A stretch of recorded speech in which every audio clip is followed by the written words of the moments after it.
కాకుమన్ గారు డెవలప్ చేసిన returnable flats 1 ఎకరా డెవలప్ చేయడానికి 2 కోట్లు ఖర్చు అవుతుందని చెప్పారు. చంద్రబాబు నాయుడు గారు చెప్పారు, మనం చెప్పింది కాబట్టి. ఆ లెక్కన ఎన్ని ఎకరాలు డెవలప్ చేశారు, ఏదైనా లెక్క ఉందా? డెవలప్ చేసిన రిటర్నబుల్ ఫ్లాట్స్ ఎంతమంది రైతులకు ఇచ్చారు, ఏమైనా లెక్క ఉందా? 66,000 ప్లాట్లు రిటర్న్ ఇవ్వాలంటే ఎన్ని ప్లాట్లు ఇవ్వగలిగారు, ఎన్ని డెవలప్ చేశారు, లెక్కలేదు. కొన్ని మాత్రమే శ్మశానాలు, వాగులు, వంకలు, చెరువుల దగ్గర ఇచ్చారని అంటున్నారు, రైతులే స్వయంగా చెప్తున్నారు. కానీ చంద్రబాబు నాయుడు గారికి కావాల్సిన వ్యక్తులకు మాత్రం ప్రైమ్ ఏరియాలో, ప్రైమ్ లొకేషన్లో ఎలా దొరుకుతున్నాయి? లాటరీ విధానమే కదా. అందరికీ సమానంగా రాధాకృష్ణ గారికి ఒక శ్మశానంలో ఒక చోట ఒక ప్లాట్ వచ్చి, వాళ్ళ అబ్బాయికో కూతురుకో అక్కడ ఒక ప్లాట్ వచ్చి, ప్రైమ్ ఏరియాలో ఒకటి వచ్చింది అనుకోండి, లాటరీ పద్ధతిలో కరెక్టే ఒకసారి వీళ్ళకి ఇక్కడ కూడా తగిలిందని అనుకోవచ్చు. ఎలా సాధ్యం అవుతుంది? అన్ని వెస్ట్ బైపాస్ పక్కనే.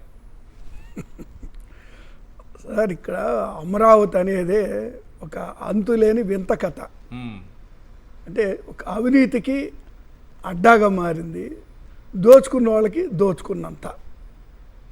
ఎందుకంటే చంద్రబాబు నాయుడు గారు ఆల్రెడీ ఇప్పటికీ 50,000 కోట్ల రూపాయలు అప్పులు తీసుకొచ్చి వడ్డీలు కడుతూ వాటిని ఇష్టారాజ్యంగా అమరావతి పేరు మీద వాళ్ళ కార్యకర్తలకు, వాళ్ళ నాయకులకు, వాళ్లకు దోచిపెడుతున్నటువంటి వైను మనం చూస్తూ ఉన్నాం. ఇప్పుడు అంతెందుకు, అమరావతి పేరు మీద మరి అక్కడ ఉన్నటువంటి నీళ్లు తోడేయటానికి, వర్షం వచ్చినప్పుడల్లా నీళ్ళు తోడేయడానికే కోట్లు ఖర్చు పెడుతున్నటువంటి పరిస్థితులు ఉన్నాయి. అక్కడ ఇంతవరకు కట్టింది లేదు, లేదా వీళ్ళకి ప్లాట్లు ఇచ్చింది లేదు. ఇప్పుడు రైతులు నారాయణ గారు అంటున్నారు కదా, ఇంకా ఇవ్వాల్సింది ఎంత 300 మందికో 600 మందికో ఇవ్వాలి, అన్ని ఇచ్చేసి 674 మాత్రమే ఇవ్వాలట, మిగతా అన్ని ఇచ్చేసారట. 66,000కు గాను 674 మిగిలాయంటే 65,000 చిల్లర ఇచ్చేశారు. సార్, అక్కడ ఇప్పుడు ఒకవేళ వాళ్ళు అలాగే ఇచ్చుంటే రైతులు ఎందుకు అంతలా మాట్లాడుతున్నారు? ఎందుకు ప్రాణాలు తీసుకుంటున్నారు రైతులు? మరి ఎందుకు వాళ్ళు గగ్గోలు పెడతా ఉన్నారు? ఎందుకు మరి 2వ విడత భూసేకరణ మాకు మేము ఇవ్వము, భూములు ఇవ్వము అని ఎందుకు అడ్డం తిరుగుతున్నారు? ఇప్పుడు ముందు ఇచ్చిన వాళ్ళ సంగతి ఏంటి, అది తేల్చండి, ఆ తర్వాత ఇస్తాము అని మాట్లాడుతూ ఉన్నారంటే మరి ముందు ఇవ్వకపోతేనే కదా. ఇప్పుడు వీళ్ళకి లాటరీ అనేటువంటిది వాళ్ళకి కావాల్సినటువంటి ప్లాట్లన్నీ తీసి పక్కన పెట్టిన తర్వాతే మిగిలిన రైతులకి, అంటే గుంటల్లో, వాగుల్లోనో, వంకల్లోనో, లేదా శ్మశానాల్లోనో మిగిలిన వాళ్ళకి ఇస్తూ ఉన్నారు రైతులకి. ఇప్పుడు అందుకే కదా మరి అది మాట్లాడుతూనే మరి ఒక రైతు ప్రాణాలు విడిస్తే మరి ఆయన చల్లగా కూల్గా మాట్లాడుతూ కూల్గా ప్రాణం వదిలేశాడని. అంటే కూల్గా మాట్లాడితే ప్రాణం పోతుందండి.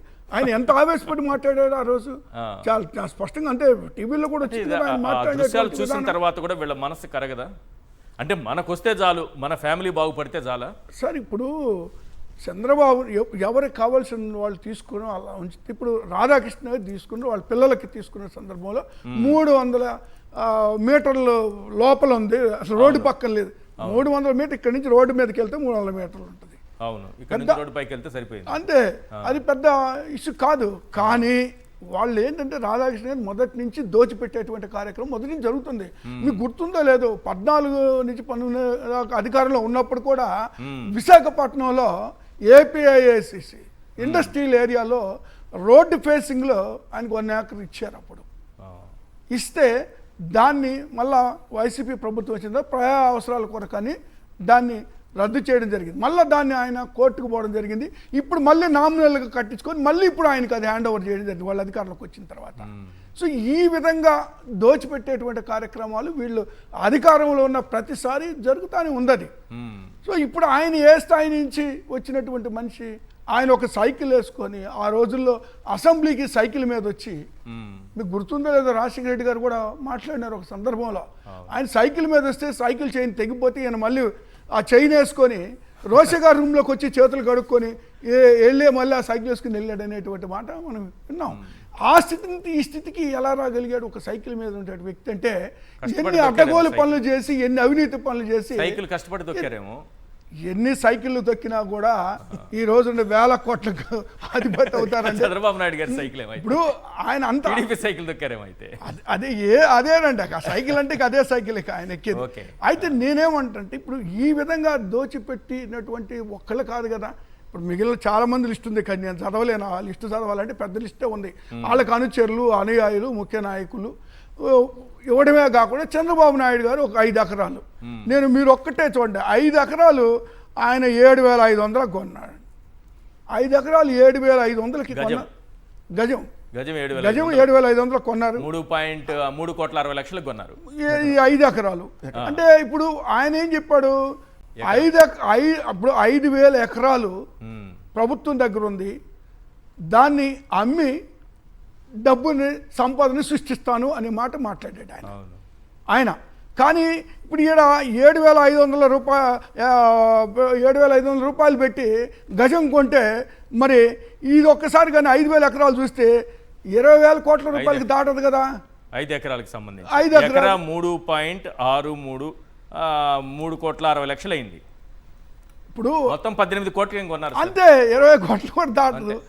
ఇప్పుడు దాన్ని బట్టి చూస్తే 2 లక్షల కోట్లు పెట్టి ఈయన అమరావతి కట్టే దాంట్లో ఇంకెంత అవినీతి జరుగుతుంది, ఎంత ఘోరమైనటువంటి పరిస్థితులు చూడాల్సి వస్తుంది. రైతులు 3 పంటలు పండే పంటల్ని బీడు భూములుగా మార్చి ఇప్పుడు 12 ఏళ్ల నుంచి రైతులు పరిస్థితి ఏందండి. 3 పంటలు పండి డబ్బు వాళ్ళ చేతికి వస్తుంది సంవత్సరం. మరి ఈ 12 ఏళ్ల నుంచి కూడా పూర్తిగా రైతులు నాశనం అయిపోయారు. రైతులకు అరచేతిలో వైకుంఠం చూపించినటువంటి వ్యక్తి చంద్రబాబు నాయుడు గారు. ఇప్పుడు రైతుల శ్రేయస్సు గురించి వాళ్ళకి మేము పట్టాలు ఇచ్చామని మళ్ళీ అబద్ధాలు మాట్లాడటం ఎందుకండి, ఇస్తే చూపించమనండి, ప్రాక్టికల్గా చూస్తాం.